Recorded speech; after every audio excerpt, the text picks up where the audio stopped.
Post-Dispatch editorial page presents the command staff of the St. Louis Metropolitan Police Department on the platform. For those not in the department, we had the Annie Malone event plus the African American Heritage Festival in Fairgrounds Park. The helicopter went up around 6:15, and by this time the cruisers, the parade had already broke, the ball game had broke, and the cruisers were pretty well enforced. Matter of fact, the little girl was shot at 5:40 on Natural Bridge, so we had already blocked Natural Bridge from Grand all the way up to about Newstead at that time. The park, we shut it down around 4:30 in the afternoon. It was gridlocked. We had officers at each entry. There's 5 entries into Fairgrounds Park.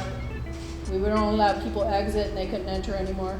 Right. Natural Bridge was shut down because it was a crime scene. We had shell casings and rounds on Natural Bridge. District 7, could you give us a short overview of Wells Goodfellow? Yes, sir. We did the gang initiative that first week of May. We got with the ATF, gave us a whole squad of people. Mobile Reserve provided us with some people.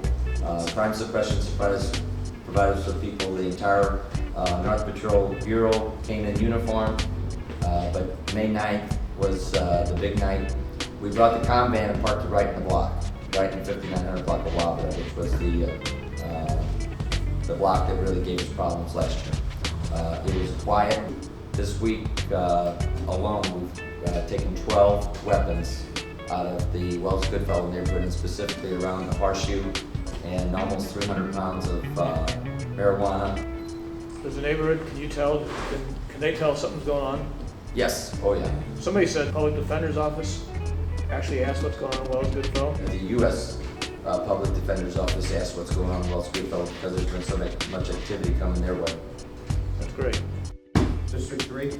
Actually, it's kind of good news. This is the first time since I've been assigned, for I guess a year and a half now, that every neighborhood is down in crime. We were real successful in the Shaw neighborhood in the latter part of last year, targeting houses that were under renovation. We've gotten a list from the city now of every house that has, especially plumbing permits. So we're gonna do the same thing that we did before, especially afternoon and night watch. Physically checking all of our vacant houses. Steve, during this time of year, your South Grand area becomes crowded with people that are at the restaurants, sitting outside.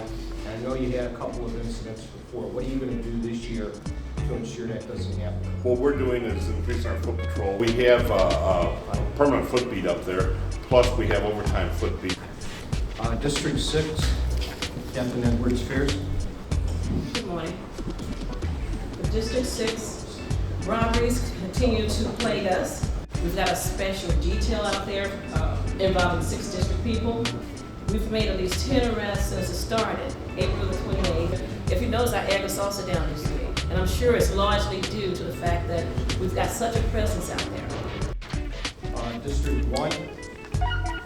Morning, Colonel. Good morning. The district, I'm pleased to report for 2008 is down in each neighborhood of crime and down in each crime category. A lot of the crime in District 1 is related to juvenile programs that are centered around knockdown street robberies, auto thefts, burglaries, that type of crime.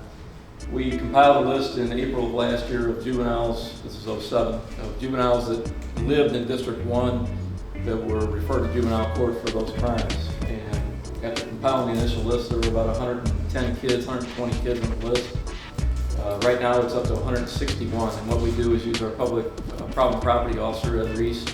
He goes to the house, and he and another officer, and they sit down with the mother, father, who's ever present. They explain to them the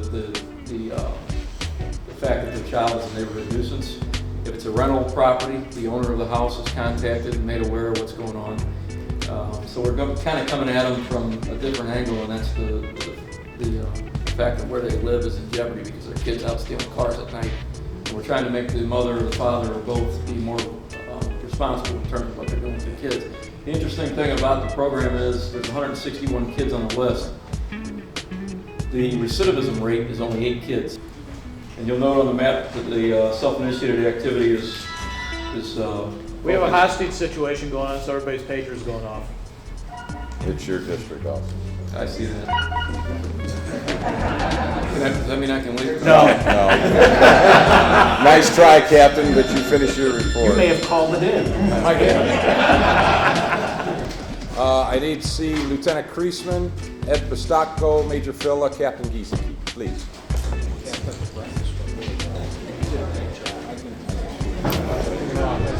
How are you? Good.